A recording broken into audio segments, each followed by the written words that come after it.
Hi, I'm OG Mamacita, and this is Mama Talks. My name is OG, and that stands for officially geriatric, because I was old when I had my baby boy.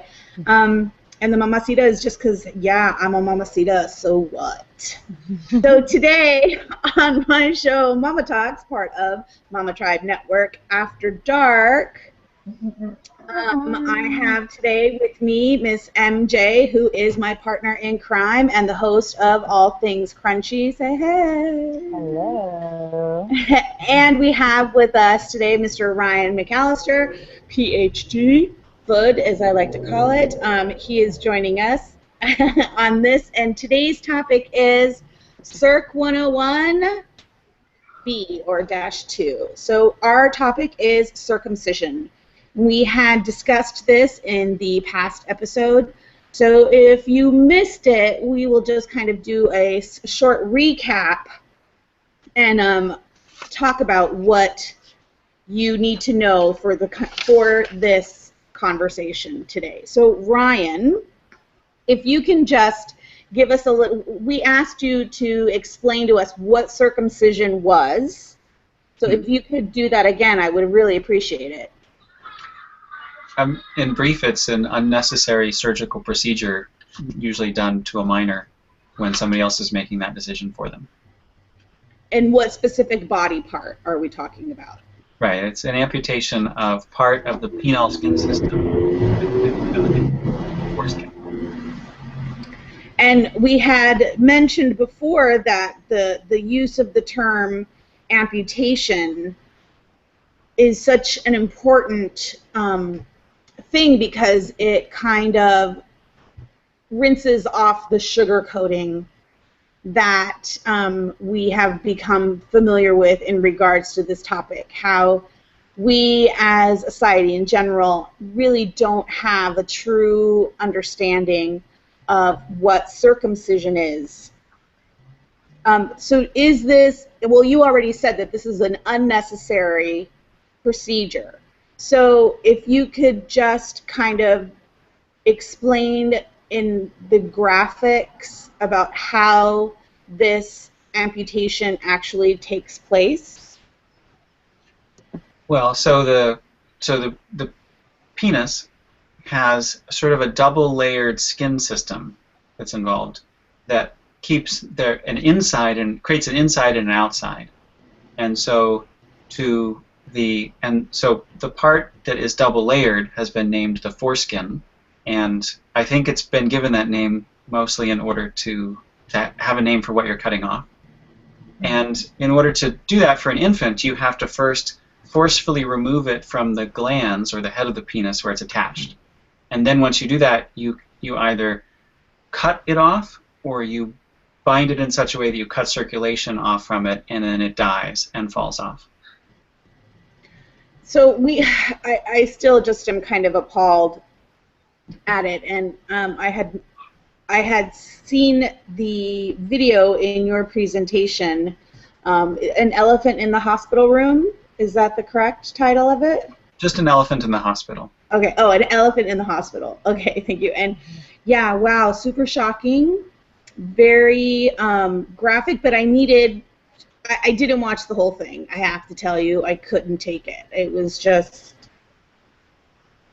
hard. It was hard, but I think it was necessary to see, and because it changed my view of this completely. It changed it completely. I went from what I think a lot of women in American culture are, where we are just, we leave it to our husbands to decide because we don't understand what the process is, and everyone talks to us as if we should know what it is, and doctors just ask us if we want it done. So I want to thank you for putting that information out there. It's a difficult topic, but it's one I think needs to be broached. Well, so also the concept of because you have to look like daddy. Yeah. that probably makes a lot of people's decisions. Well, we don't want, our son to not look like daddy. I mean, that one's an interesting one. Yeah, we discussed that, my husband and I, that same topic, and I loved his response was, he's his own person. He doesn't have to look like me. Yeah. So, well, I married him. Not that in particular, but along those lines. So we put out a call for questions for our mamas in the Mama Tribe, and we got a couple really good ones, and I want to make sure that those are read before we lose ourselves in this conversation. So the first one that I want to talk to you about is the fact that the question was, are there polls on how many families make an educated, informed decision as opposed to ones that just go along for the ride? Is there any way that this is kind of controlled or monitored? Not to my knowledge. There's not a systematic effort to help parents understand what that's going to mean, and there's not a systematic effort to like then on top of that to figure out how many parents really have good information. And that has a personal toll. I mean, I've had a lot of times where I've listened to parents who were very, very upset because they had signed the consent form for their child to be circumcised, and then when their child came back to them, that is when the reality of what had happened to their child hit them.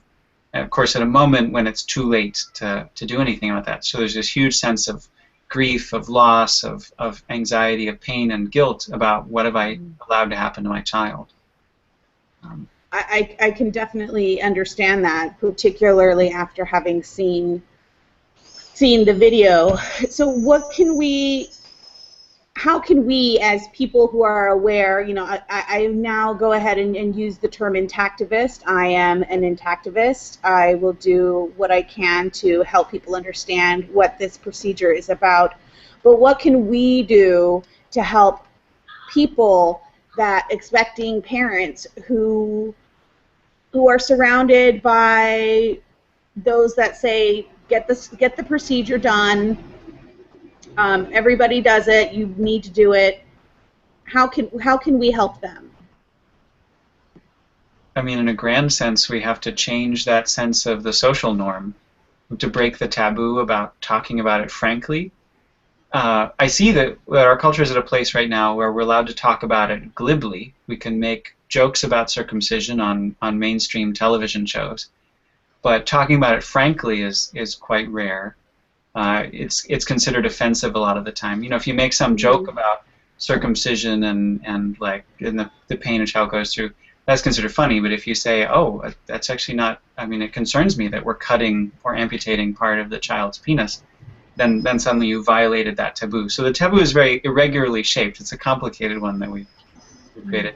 So we have to break that, and we have to do it in a way that doesn't result in guilt on the part of, or exacerbating guilt on the part of parents who have fallen into that trap. It's not like they created that. Somebody, in a sense, ambushed them and asked them, presented them with this question, which implies that it's perfectly fine and values neutral to just select whether or not to do this to your child in a context of a culture that doesn't talk about it. And we also, I think, have to be careful about trying not to make men who've been circumcised feel bad about it either, because as we look at the data that we have, it's very clear from both anecdotal and scientific data that has had a significant alteration in the sexuality of people to whom it's been done. And that can be very painful to confront, especially if one is having sexual problems, which most people actually do. Our data shows that most people in the U.S. would identify or have diagnosable sexual difficulties. But we're not very comfortable talking about that. We all have to be, it's great, it's fine, everything works perfectly. Yeah, I'm okay. It's all good. It's all good. So, it's funny because my next question was, what myth about circumcision do you think that Americans have, as a whole, have accepted as fact? And I think it's pretty much the entire thing is okay. What are your thoughts on that? Yeah, there's so many myths. Maybe two of the biggest ones are, first of all, that if a person can't remember it when they're older, that means no harm was done. That's really a sort of a morally frightening, terrifying myth. That's sort of rape culture at its most nuanced. Right. Well, like, oh, I did this stuff to my kid, but they don't remember it, so it's fine. And Ooh. Yeah. if you put it out of that context of circumcision, which somehow being in the circumcision context makes it okay, you can see how frightening that is. Yeah, that's huge. I just got I have to ruminate on that one for a moment, because we don't, even though we say, we talk about the fact that this is done to infants against their will, or there wouldn't be a circumcision board to strap them down Right. to, and the fact that they don't understand language yet or anything, so how can they decide if they want this done? But to compare it to rape, that's, I just can't put into words how strong that is, and what a deep reaction that has given me. What about you, MJ? What does that do to you? I'm kind of Yeah, I pretty much always knew that, just as a single woman, that I would never want to do that to my son. But once I married my husband, it was more about just like the education for me, and that's the way that our parenting has been really, nicely figured out between both of him. We've just educated ourselves, and really, once I came across that there's a possibility, and it's just, who knows the percentage or whatever, even if it was a possibility that something could happen in the procedure, that's it. Like, when I found out that hemorrhaging could occur, I was like, well, then that's it. Like, I'm not, there's no reason why my son needs to have this procedure. I know that there's no medical reason why, and to me, that's not safe, if there's a possibility. So I think that that's one of the things that can help all these myths is, our parents need to take that extra step and educate themselves, and not just go on the mainstream or their family's outlook on it. right. And I think that, like Ryan was saying, the normalization is the way to go about it. And things like this, what we're doing today, is our way of normalizing. But like you, MJ, I decided very early in my marriage, way before we were even near ready to have kids, that I did not want to circumcise my son if I were to have one, because friends of ours, their firstborn circumcision was botched. Mm. And when I heard that, I just was like, no. So I think maybe we have to put more myths out about that. So another question someone asked was, where can parents go to find out the statistics about injuries? Mm. And is there a way that that they can find out a doctor's track record on this procedure?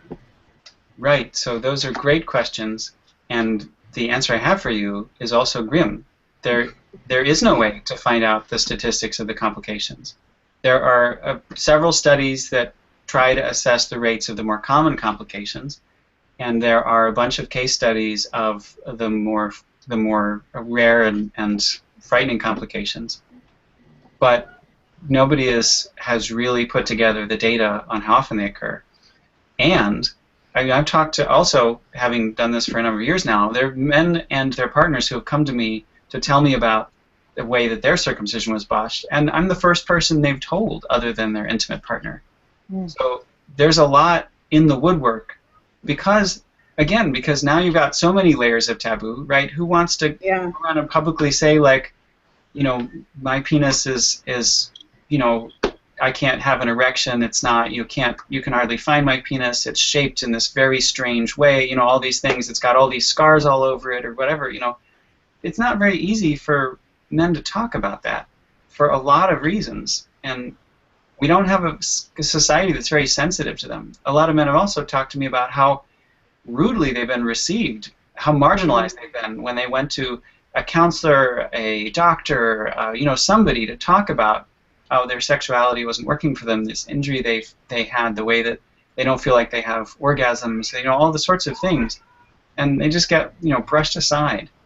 It's very diminished. Yeah, and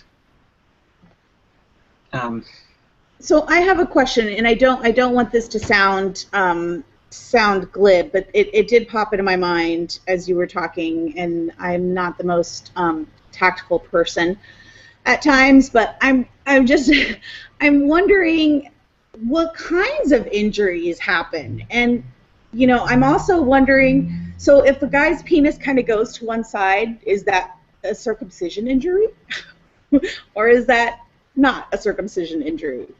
Well, it could be either, depending on why their penis goes to the side like that. You know, but there are a lot more complicated. I mean, you know, so one woman, when I was working with her on a project that was actually related to midwifery, she confided in me that her husband would never tell anyone about how they weren't able to have any kind of intromissive intercourse at all because of what, as she said, the remains of his penis weren't able to be inserted into anything. So the possible end results are just all over the board, right? You're cutting on a baby's penis. You've all probably seen babies' penises. They're very, very small, and you're cutting it. It's not even fully developed yet, so it's, especially when you injure it, you don't know what that's going to attempt to, the body's going to try and heal. You don't know what it'll turn itself into. But so the range of, I mean, I can show you some slides if you want of some of the variety of injuries. Yes, that would be great. Okay, it's a little graphic. Here's slide 21, has some of them. Okay. Oh dear. Okay. Able to get that up? And then yeah. There's a really no pun intended there. I don't know if you want to see. Okay, yeah. So slide 21 has pictures of 4 different particular injuries from a case study. So the top left is a baby who they cut deep enough into the. Remember, the foreskin is just sort of a fake name for just the part of the skin system, the penis, that we're cutting off. It's one continuous skin system. It's like the equator is not a line in the ocean that you stub your toe on when you're swimming past it. Right. So when we cut into the skin system, we can cut too deeply. And so in the top left, they have a urethral fistula. So what's happened is that black line coming down is a probe. It's going into the urethra and then coming out the other hole in the penis that the operator created. In B, they almost cut off the head of the penis. In C, they cut off all of the shaft skin of the penis by accident. Oof. And so the penis is buried down inside the scrotum there. And that's where, by the way, all of the fine touch and stretch receptors in the penis are. That's where the enjoyable sensation comes from, is from the skin of the penis. Yeah. Right. So when you're cutting part of it off, you're cutting off part of that feeling, and when you cut off all of it, you're cutting off all of it. And of course, in D, there's the sort of death, which can also happen. You've got a pretty severe complication when you just cut off the whole penis. So that's a scrotum, and there's no penis there, and there's a little hole where the urethra is passing through. Wow. You can also have really horrific effects of infections. I don't know if you want to show it or not, but slide 69 is from another case study of a baby who got a MRSA infection, a methicillin-resistant Staphylococcus aureus infection. Let me take a look at it. That's that superbug that you can get. Yeah. And so on the left is the pre-operation. When you get infection, when you get a bad enough infection, you can no longer cure it with antibiotics, and so they simply removed all of the infected tissue. And there's almost nothing left of that child's lower abdomen and groin region. I think I'm glad you're not showing it. It's difficult for me to look at. So complications can range, from like you said, hemorrhaging and infection are two of the most common, and they're not trivial. They sometimes are looked at as just like, oh yeah, there's a chance of bleeding or whatever. This is really serious. A newborn is a very, very vulnerable person. So ethically, it's completely unreasonable to do an unnecessary surgery on an infant, in part because of all the risks that you're subjecting them to. And we're having these babies not to have something bad happen to them. Like, that to me is the concept too. Like, I had a home birth. I'm not going to go through a fucking home birth and then have something like my baby, something horrible happen to him. Hell no. Yeah.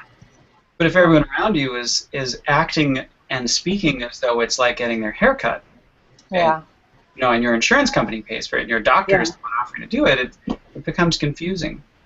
Yeah, absolutely. Well, I certainly appreciate the information, even though I don't think I'll ever get those images out of my mind's eye. I needed to see them.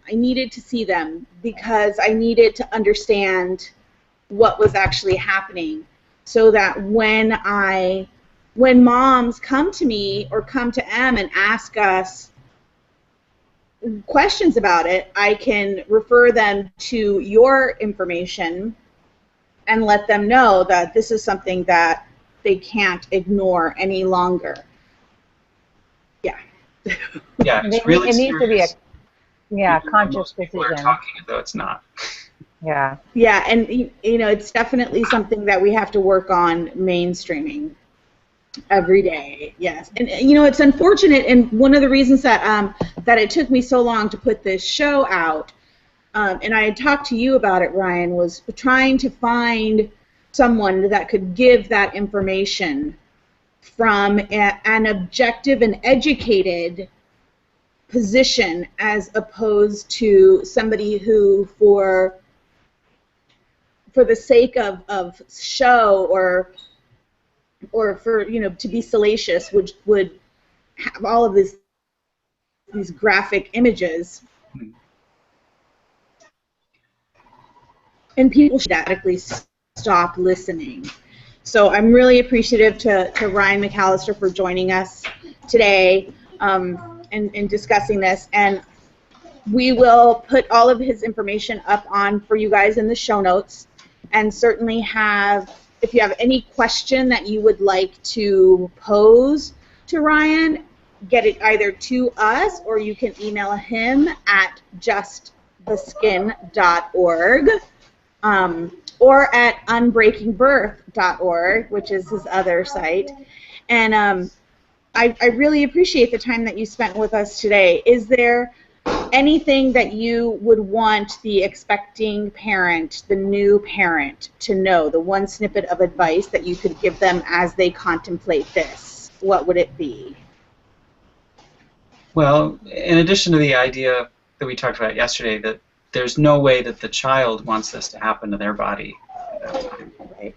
I guess the other thing is that and we talked about this a lot in the last show, the tissue that's being removed is significant. It's important tissue, and it's often presented as though it has no functions. It's some kind of ancestral tissue that we can just remove without any consequence. And that's not true. It has a lot of functions, both for the child and when they become an adult. MJ? Yeah, I mean, for me, it just really goes back to education, and just when you're living in the mainstream life where you just kind of get in line and you are doing what that someone else has done, or that that other people have done. Like, this is just one of those instances where I'm so sorry, because parenting is really hard. I know it is, but you have to make these decisions. Like, you just do. You have to really not let other people make the decision. You have to educate yourself and make the decision for yourself and for your child. I mean, obviously. So. We are their advocates. We are their superheroes. We are the ones that have to keep them safe. Yes. So be sure, and any last words, parting words, Ryan? Just thank you again for being willing to talk so frankly about such a sensitive and difficult to discuss topic. No, well, right back at you. You know, because the fact that this is not mainstream is because people don't know where to go for the information. So thank you for being that resource for information, and I look forward to chatting more with you on different topics. So for our viewers, please be sure to visit us on either Facebook or Google+, Mama Tribe Network, and hello, yes, my son is right here right now. Okay, Mama Tribe Network, we have our Thursday morning show, which is called Live with Mama Tribe, and we also have our After Dark series, which is MJ's All Things Crunchy, and my, of course, Mama Talks. Go to YouTube. We've got all the playlists set up for you. There you go. That's it. Great. Well, thanks again, everybody, and let us know what you think of the show. Say bye, Cash.